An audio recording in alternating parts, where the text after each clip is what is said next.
Hey all you motherfuckers, it's Kate Phoenix from Naked Cannibal Campers, and you're watching Mr. Tony of the Dead.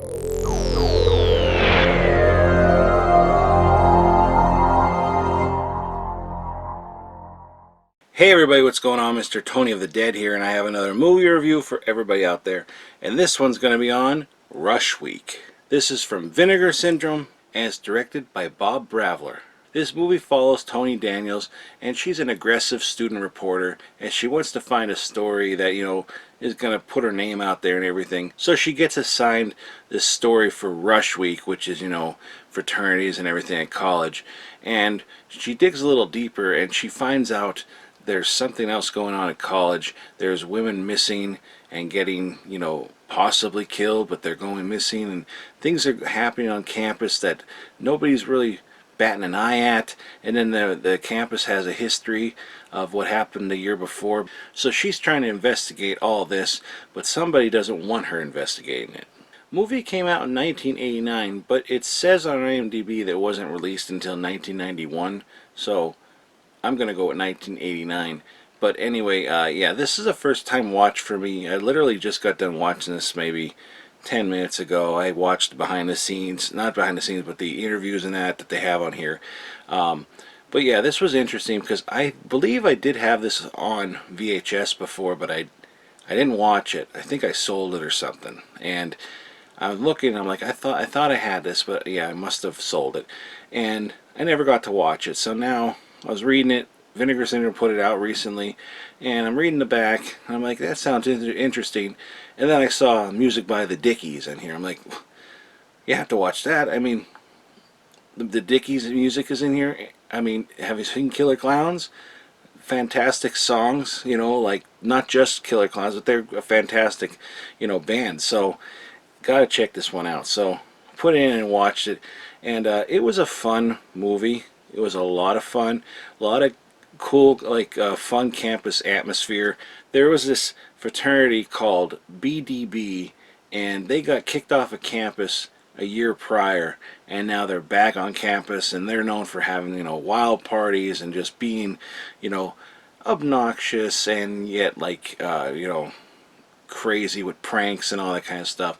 So this starts Rush Week, and they're having their pledges come in, and they're having this big party and everything, and they're just getting everything started. And throughout the movie you see pranks that they have the pledges pull on people throughout the movie. Like they were going to look at a cadaver in the one part, and they opened up the bag, and the guy grabbed the teacher's throat and scared the teacher, and he says something, you shouldn't be fooling with people's body parts or organs or something like that. And he had a jock strap on his crotch, and he ran out with a mask on. It was really funny.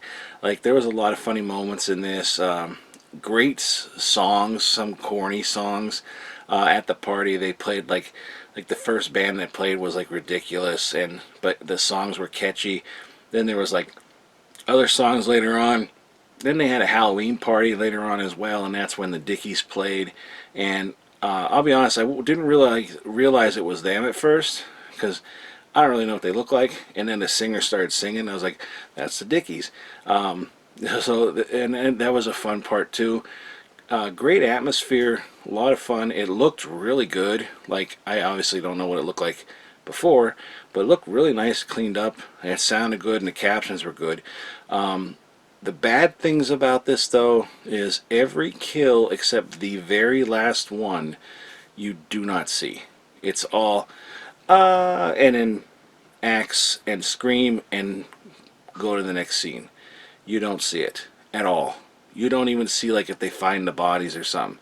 You don't see a mangled corpse, except for one person, and it was a guy who got an axe in the chest. So that kind of put a damper on it, I don't mind a cutaway kill sometimes, and then blood on the screen, something like that. But you didn't even get that. You didn't even get that. And the killer, I mean, it was kind of a corny looking killer, but it works. It's kind of neat. I'll be honest, I guessed who the killer was. It wasn't really that difficult. I don't know why. Maybe, I mean, they do throw around a bunch of possibilities at you to keep you guessing, but I went with the first one I picked, and I was right. it happens once in a while. But yeah, it was a fun movie. Really great 80s nostalgia and everything. Beautiful women, lots of bloops and well, that's about it. Lots of bloops in this. There was one scene that was pretty disgusting. Like they had a party going on, and they had hired a hooker, and the guys were paying to sleep with her for so much, and he's like, oh, I got one more person, could you please? He hasn't had it in a long time. She's like, okay. So he slips in this person, and she's on top of him. She's like, you can't row a boat with a loose, or with a weak noodle or a weak oar or something like that. And here the guy slipped a corpse into the bed, and it was like pretty disgusting, but and she ran away. Like, I would have done the same thing. The guy's like, I gotta go chase her before she calls the cops. So it was neat. Like the main character, Jeff, they're all like, there was a lot of likable. Like Jeff, like I said, he's likable, but you could tell something's going up with him. He's very suspicious about things. The main, the person who's the reporter, Tony, she's beautiful and very, very likable. Everyone's likable, even though the people in this fraternity are like are like jerks. They're supposed to be jerks. They're obnoxious and stuff. They're all very likable. They're just a likable bunch, and there's really not a dislikable person in this movie. Maybe the cops are a little dislikable, and the dean, but all in all, like everyone, it was a great cast. Like, it worked really well, and I really enjoyed it. Like I said, first time watching this, I'm glad I got to see it. And now I'm done talking about all that. I'll show you what's inside here. And here we have a slipcover here, and this artwork here is by Earl Kess. I really, really like this artwork. I wish this came with a poster. Fantastic artwork. I love the font on here. You got the letters here that kind of come out a little bit embossed. The axe is a little shiny. You can see that there. And that's about it on there. And you turn it to the side, it's got a nice yellow print.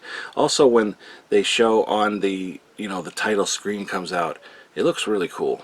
Like, it's a really cool rush week, really cool. And then this side's the same thing, and you got the back.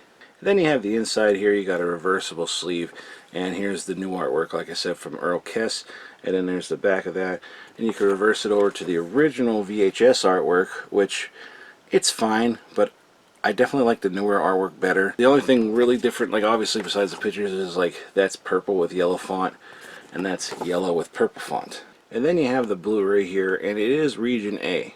Also, this has special features, and there's a few special features. There's an interview with Pamela Ludwig and also Dean Hamilton, and they talk about the movie and stuff and their experiences and what they're doing now and stuff like that. And Pamela just seems like a I don't know, she's just super happy, smiling, laughing through the whole interview.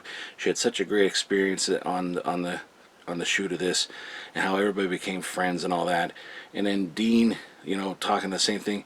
You could tell he's happy talking about it, but he's kind of very straight-faced at times. And then he brings out his wife at the end, and he's showing her off, and he has every right to. And they're talking about this is for now, released from Vinegar Syndrome now within HD and all that, and shown for a whole new generation to watch. And his kid is 3 years old, so they're not yet. It's not time for them to watch it yet, but eventually they'll be able to see their dad in the movie. But yeah, and then there was also commentary and stuff like that, which I didn't listen to, but there's commentary and like I believe a trailer or something.